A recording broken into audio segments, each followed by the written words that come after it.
केलंय ज्ञानेश्वर सरांनी, पण नेमकं काय बोलावं, कारण सर्व या विचार मंचावर व्यासपीठावर उपस्थित सर्व मान्यवरांनी आपले विचार व्यक्त केलेले आहेत आणि मला बोलण्यासाठी असं काही राहिलेलं नाही. सगळे विचार आपल्या समोर मांडलेले आहेत.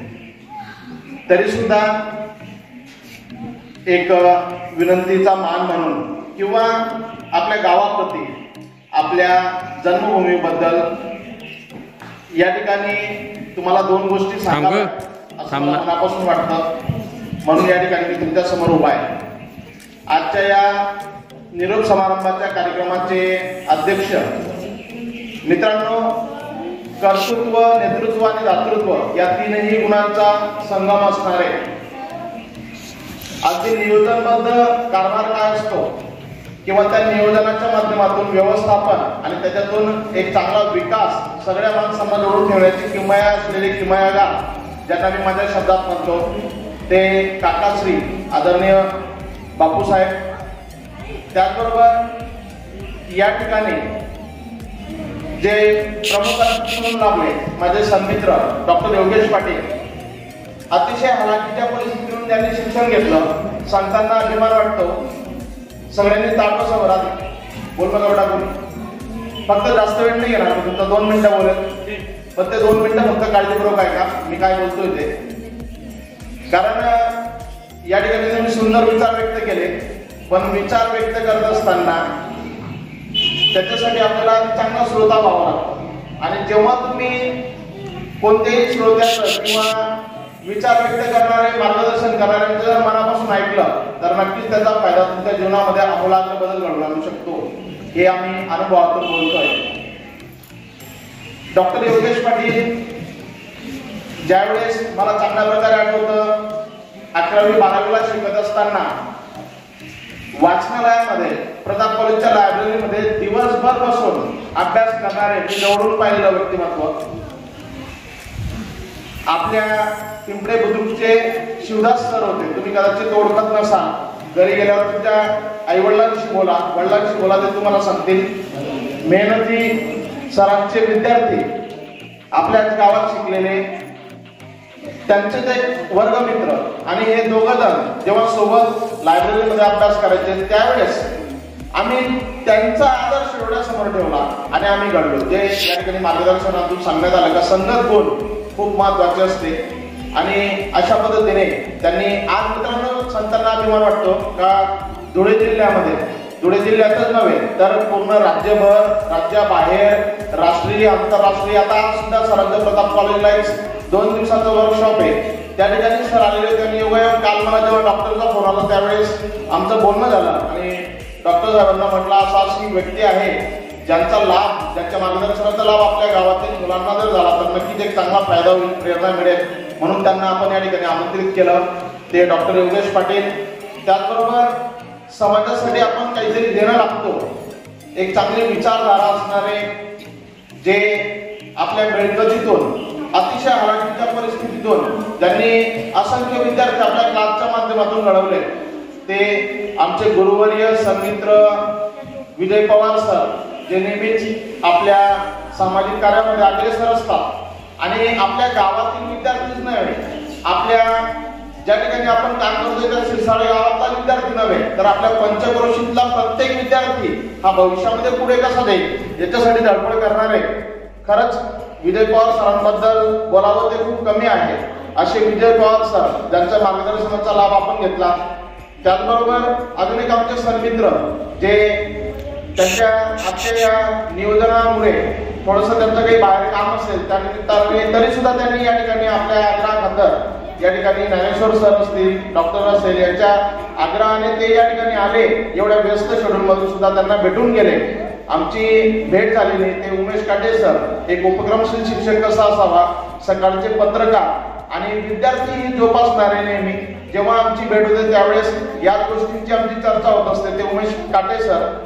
त्याचबरोबर मित्रांनो बघा आज काय वार आहे? रविवार. काय वार आहे आज? रविवार. रविवार म्हणजे नोकरी वर्गाचा हक्काचा आणि सुट्टीचा दिवस. पण तुमच्यासाठी म्हणजे रविवाराची सुट्टी वाया घालवून रविवारची सुट्टी जी आहे आपल्या कुटुंबासोबत गावाला कुठे फिरायला जाणं या गोष्टी बाजूला करून या ठिकाणी तुमच्यासाठी उपस्थित असलेले माझे तुमचे आपल्या गावातल्या बऱ्याच लोकांचे गुरुवारी आदरणीय जयेश पाटील सर आणि डी बी पाटील सर यांच्यासाठी टाळा वाजवायचा त्यांनी हा जो वेळ आपल्यासाठी काय काय काय गरज आहे या लोकांना मला सांगा. त्यांना पगार मिळतोय, शाळेमध्ये ते तुम्हाला शिकवताय, तरी सुद्धा अशा या कार्यक्रमाला रविवारच्या दिवशी एवढा वेळ काढून आता गेल्या 3-4 तासापासून सर आणि आपल्या सोबत आहे. काय गरज आहे मला सांगा या लोकांना? काही गरज आहे का? नाही. मला सांगताना थोडस मला म्हणजे चुकीचं बोलायला मला आवडत नाही, पण ज्या गोष्टी मी या ठिकाणी अनुभवतोय पाहतोय त्याच्यामुळे बोलावंच वाटतंय. आपल्या स्वतःच्या आई वडिलांना जर आपल्या भविष्याची पडलेली नसेल तर या लोकांनी सुद्धा काय म्हणून करा. बरोबर आहे की नाही? आजचा हा निरोप समारंभाचा कार्यक्रम आहे. या ठिकाणी आपल्या क्लासच्या माध्यमातून हा कार्यक्रम होतोय आणि मला असं अपेक्षित होतं का या ठिकाणी या कार्यक्रमाला प्रत्येक विद्यार्थ्यांचे पालक सुद्धा या ठिकाणी उपस्थित असते. आपला मुलगा कसा बोलतो आणि इतकं सुंदर खरंच मुलं या ठिकाणी बोलले, म्हणजे एक भविष्य जे आहे ते तुमच्या बोलताना सरांनी जे सांगितलं मला, आता मी वेगळं काही बोलणार नाही. या लोकांनी जे तुम्हाला सांगितलं त्या संदर्भात मी बोलणार आहे. जर कंटाळला तर मला सांगा, मी त्याच वेळेस थांबून गेलो वाटल्यास. तरी जास्त काही बोलणार, मी 2 गोष्टी फक्त सांगणार आहे. त्याचबरोबर या ठिकाणी उपस्थित सगळ्यात महत्वाची गोष्ट म्हणजे हा जो कार्यक्रम घडवून आणला, या कार्यक्रमासाठी ज्यांचं मोलाचं सहकार्य लाभलं ते म्हणजे या क्लासचे संचालक ज्ञानेश्वर सर असतील आणि डॉक्टर साहेब असतील, त्यांना मदत करणारी सगळी मंडळी असेल, यांच्यासाठी सुद्धा आपल्याला जोरदार टाळ्या वाजवायच्या आहेत.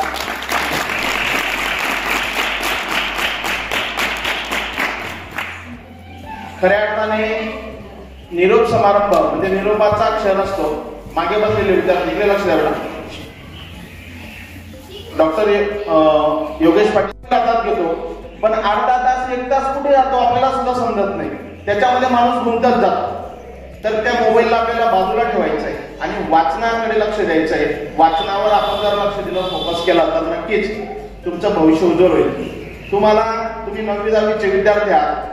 तुम्हाला मी सांगू इच्छितो काय, इथून 5 वर्ष किती, फक्त 5 वर्ष जर तुम्ही मेहनत घेतली ना तर पुढचे 50 वर्ष तुम्ही सुखात समाधानात जीवन जगणार आहे. जर तुम्ही 5 वर्ष मेहनत घेतली का, लक्षात घ्या बरं मी काय सांगतोय. आणि जर ही 5 वर्ष तुम्ही वाया घालवली तर मात्र 50 वर्ष तुम्हाला खूप हालाकीचे दिवस जगावे लागतील, खूप कष्टात तुम्हाला आयुष्य काढावं लागेल. मग कोणतं सोपं आहे बरं आपल्यासाठी? 5 वर्ष अभ्यास करून मेहनत करून चांगलं आयुष्य पुढे घालवायचं का आता मजा करायची 5 वर्ष आणि पुढची 50 वर्ष कष्टात घालवायची? कोणतं सोपं आहे? अभ्यास केला पाहिजे ना.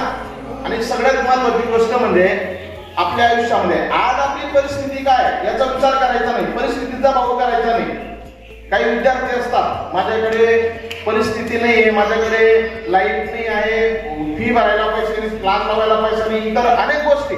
असेही विद्यार्थी मी तुम्हाला दाखवून देईल ज्यांच्याकडे स्वतःची पुस्तकं नाही आहे, पण इतरांच्या पुस्तकांच्या मदतीने त्यांनी अभ्यास केला आणि त्यांच्या जीवनामध्ये ते यशस्वी झालेले आहेत. असे अनेक उदाहरण आहेत. म्हणजे शिक्षणाच्या आड परिस्थिती येत नाही, एवढंच मला तुम्हाला सांगायचं, लक्षात घ्या. अजून एक महत्वाची गोष्ट मला सांगावीशी वाटते. माझा एक विद्यार्थी गेल्या 21-22 वर्षापासून मी धुळ्यामध्ये अध्यापनाचं काम करतोय. लहानपणापासून माझं स्वप्न होतं, सांगताना अभिमान वाटेल. इयत्ता 4थीला असताना आमच्या गुरुजींनी आम्हाला विचारलं होतं तुम्हाला भविष्यात काय बनायचं आहे. पाटी होती तेव्हा, पाटी पेन्सिल, आणि आम्ही खाली बसायचो. आमचा वर्ग आम्ही हाताने सारवायचो. सगळ्यांना या ठिकाणी कल्पना असेलच, मस्त आपली बसण्याची जागा ठरलेली असायची. त्यावेळेस आम्हाला जे गुरुजी होते शिकवायला, त्या गुरुजींनी प्रश्न विचारला, एक तुमच्या पाटीवर एका बाजूला लिहा तुम्हाला काय बनायचंय, भविष्यामध्ये काय करायचं ते लिहा म्हणून. तर त्या ठिकाणी सगळ्यांनी, कोणी डॉक्टर, वकील, माझ्या वर्गात पण बरेचसे विद्यार्थी होते, आपल्या गावातले बरेच जण होते. तर त्यांनी सगळ्यांनी प्रत्येकाने लिहिलं. मी माझ्या पाटीवर शब्द लिहिला, मागे शिक्षक हा शब्द लिहिला. कारण माझं स्वप्न होतं लहानपणापासून मला शिक्षक व्हायचं. कारण सगळ्यात महत्वाची गोष्ट आहे, या ठिकाणी आपल्या हातून असंख्य विद्यार्थी घडवण्याचं सामर्थ्य जे आहे ना, हे राष्ट्र उभारणीचं सामर्थ्य जे आहे ना, ते शिक्षकाच्या हातात, आणि त्याचं सद्भाग्य आम्हाला लाभलेलं आहे. आणि हे सद्भाग्य जे तुमच्यासारखे चांगले विद्यार्थी आमच्या हातून घडतात, याच्यासारखी समाधानाची गोष्ट दुसरी काय असणार. याच्यासाठी एक उदाहरण देतो मी तुम्हाला. माझे अनेक विद्यार्थी जे आहेत ते विदेशात सुद्धा का माझ्याकडे शिकलेला पारोडा तालुक्यातलं एक छोटस गाव आहे, त्या गावातला शिवरा नावाचं गाव आहे, हॉस्टेलला राहणारा विद्यार्थी होता सर. त्या विद्यार्थ्याची परिस्थिती अतिशय हलाखीची, शेतकरी त्याचे वडील रात्रंदिवस राबणारे. पण तो विद्यार्थी माझ्याकडे जेव्हा आला शिकायला 5वीला, अतिशय छोटासा होता. पहिल्या माहिती म्हणतो 8 दिवस तो इतका रडला, थांबायचं नाव येईल ना तिथं हॉस्टेलमध्ये. परंतु त्या विद्यार्थ्याला जेव्हा आम्ही विश्वासात घेतलं प्रेमाने, म्हणजे अशा विद्यार्थ्यांसाठी आईची भूमिका सुद्धा आम्ही बजावली, वडिलांची भूमिका आम्ही बजावली, पालकाची भूमिका बजावली आणि शिक्षकाची. आणि या सगळ्या गोष्टींमधून जेव्हा असे विद्यार्थी घडतात ना, तो विद्यार्थी 10वीला चांगल्या मार्कांनी पास झाला. नंतर त्याने 11वी 12वी केलं, बीई केलं तिथं JCCPS कॉलेजमध्ये. आणि आज सांगताना अभिमान होतोय, तो आमचा विद्यार्थी जर्मनीला MS करतोय आणि MS करून मोठ्या पॅकेजवर नोकरीला सुद्धा. सांगण्याचा उद्देश एवढाच, ग्रामीण भागातला विद्यार्थी हा कोणत्याही बाबतीत मागे राहत नाही, लक्षात घ्या. म्हणजे तुमच्यामध्ये जे स्किल आहे ना, आता या ठिकाणी पाहिलं ना तुम्ही, प्रत्येक जण येऊन या ठिकाणी मनोगत व्यक्त करत होते. पवार सरांनी सांगितलं का आम्ही ग्रॅज्युएशन होऊन गेलो तोपर्यंत आम्हाला स्टेज माहिती नव्हतं. पवार सरांनी तर ग्रॅज्युएशन पर्यंत सांगितलं, मी MA पास होऊन गेलो, MA पर्यंत झालं माझं शिक्षण, पण मला स्टेज माहित नव्हतं, स्टेजवर येऊन कसं बोलतात हे माहित नव्हतं. खरा जो घडलो असेल तर तो BEdला घडलो मी, आणि त्या ठिकाणी सगळ्या गोष्टी शिकवण्यात आल्या. आणि आज तुमचं जे बोलण्याचा आत्मविश्वास आहे, त्या ठिकाणी येऊन तुम्ही जे बोललात ना, तर त्या गोष्टी म्हणजे भविष्यामध्ये नक्कीच तुम्ही एक चांगले वक्तृत्व तुमच्यामध्ये विकसित होईल. याच्यासाठी तुम्हाला जास्तीत जास्त ऐकणं असेल, श्रोते म्हणून तुम्हाला भूमिका बजावावी लागेल. त्याच्याबरोबर तुम्हाला चांगली पुस्तकं वाचावी लागतील. आणि याच्यासाठी आपल्या गावामध्ये जे आपण अभ्यासिकेचं नियोजन करतोय या ठिकाणी, त्या तुमच्याच भविष्याच्या दृष्टीने, कारण जर तुम्ही अभ्यास केला तर ह्या गोष्टी शक्य आहेत. तर माझ्या त्या विद्यार्थ्याने एक गोष्ट मला सांगितली, त्याच्या अनुभव मला शेअर केला त्याने, त्या विद्यार्थ्याने. त्याचा अनुभव असा होता, तो एक विद्यार्थी आमचा MBA करत होता आणि MBA करत असताना त्याच्या सहकारी जे होते ना, त्याचे वर्गातले मित्र, त्यांच्यामध्ये एक बोबडा बोलणारा मुलगा होता. बघा, लक्ष द्या बरं सगळ्यांनी, बोबडा बोलायचा तो. पण त्याला ज्या वेळेस त्या प्राध्यापकांनी सांगितलं का तुझं काम नाही, तुझ्याकडनं MBA होणार नाही, तू असं कर मार्केटिंग, त्याला मार्केटिंग मध्ये MBA करायची त्याची इच्छा होती. पण त्याला सांगण्यात आलं का तू मार्केटिंग मध्ये तुझे, कारण तू बोबडा बोल, तुझं बोललेलं लोकांना समजत नाही, तू कशाला हाऊस करतोय, तर तू हे सोडून दे, दुसऱ्या ह्याच्यात MBA कर. पण त्या विद्यार्थ्याची जिद्द बघा, त्याने सांगितलं नाही चल, मी करेल तर मार्केटिंग मध्येच MBA करेल. म्हणजे त्याला बोलताना अडचण येत होती, पण बघा त्याचा आत्मविश्वास किती झाला. मग सरांनी ठरवलं का तुम्हाला मी एक काम देतो. त्यांनी त्या 10 मुलांना निवडलं आणि त्यांना काम दिलं. रामायण असतं ना, रामायणाच्या प्रती त्या पुस्तकाच्या, त्यांनी प्रत्येकाला 100 प्रती दिल्या आणि सांगितलं का तुम्ही या 8 दिवसामध्ये या 100 प्रती खपवायच्या. बघा, पुस्तक वाचन याच्याशी निगडीत आहे आणि तुमचं भविष्य याच्याशी निगडीत आहे. आपल्याला खूप काही शिकायचं आहे. या एका गोष्टीमधून 3 गोष्टी प्रती वाटण्यात आल्या आणि ते जेव्हा गावात गेले त्या प्रती विकण्यासाठी रामायणाच्या, तर 8 दिवसानंतर ते परत आले. त्या प्राध्यापकांजवळ आले आणि त्यांना विचारलं प्रत्येकाला का बाबा रे तू किती विकल्या, तुझ्या किती खपल्या, त्यांनी विचारलं. आणि ते सगळे मार्केटिंगचे MBA करणारे टॉपर विद्यार्थी, त्या चांगले मार्क्स मिळवणारे विद्यार्थी, त्यांच्यामध्ये या जो बोबडा बोलणारा मुलगा होता तो पण होता, ज्याला सर सांगत होते का तुझ्याकडनं शक्य नाही. तर त्यावेळेस त्यांनी जो टॉपर मुलगा होता ना त्याला विचारलं पहिल्यांदा, ज्याला चांगले मार्क्स होते त्या मुलाला विचारलं का तू किती रामायणाच्या प्रती खपवल्या. त्याने सांगितलं सर मी खूप मेहनत घेतली, सगळीकडे फिरलो, पण या पुस्तकं माझ्याकडनं काही खपली नाहीत. माझ्याकडून फक्त 7 पुस्तकं जी आहेत रामायणाच्या 7 प्रती माझ्याकडनं खपल्या, पण मी अजून प्रयत्न करेल सर, मी नंतर अजून या खपून येईल असं सांगितलं. दुसऱ्याला विचारलं, तिसऱ्याला विचारलं, त्यांनी असं सांगितलं. म्हणजे 10-15 प्रतींच्या वरती कोणाच्याच खपल्या नाही. आणि जेव्हा त्या बोबड्या बोलणाऱ्या त्या मुलाला ज्यावेळेस विचारलं तर तो मुलगा पुढे आला आणि त्याने सांगितलं चल माझ्या ना 100च्या 100 प्रती खपून गेल्या. सगळ्यांना आश्चर्याचा धक्का बसला. अरे 100 प्रतिरामायणाचा विद्यार्थी खपून आला म्हणजे काय कमाल आहे, मार्केटिंगचं याला एवढं नॉलेज कसं काय? मग त्याला विचारलं का नेमकं तू काय केलं? तर त्यावेळेस त्या विद्यार्थ्याने सांगितलं, सर मी ज्या ठिकाणी जायचो ना म्हणे त्या ठिकाणी त्यांना दरवाजाची बेल वाजवली का जे कोणी बाहेर यायचे त्यांना मी सांगायचो मी हे रामायणाचं पुस्तक घेऊन, आणि तो बोलताना त्या पद्धतीने सांगायचं, रामायणाचं पुस्तक आहे हे तुम्हाला वाचून टाकू का विकत घेता? तर त्याच्या बोबड्या बोलण्याचा आपल्याला म्हणजे एवढा येतात म्हणून लोकांनी वैतागून त्याच्या सगळ्या प्रती विकत घेऊन टाकल्या 100च्या किंमत. मित्रांनो, यातून मला एकच सांगायचं आहे, आपल्यामध्ये स्ट्रेंथ असते, पॉवर असते, तसे काही आपले विकनेस पण असतात. आपल्यामध्ये काही कमकुवत गोष्टी पण असतात, पण त्या कमकुवत गोष्टीला आपली पॉवर बनवण्याची ताकद आपल्यामध्ये असते. त्या विद्यार्थ्याने काय केलं, आपला जो वीक पॉइंट होता ना त्याला त्याने त्याची स्ट्रेंथ बनवलं, त्याचा पॉवर बनवलं, आणि त्याच्यातून त्या मार्केटिंगचं चांगलं नॉलेज घेतलं, आणि आज एक यशस्वी उद्योजक म्हणून तो काम करतोय. काय करतोय? यशस्वी उद्योजक म्हणून तो काम करतोय. म्हणजे काय, आपण काय करतो,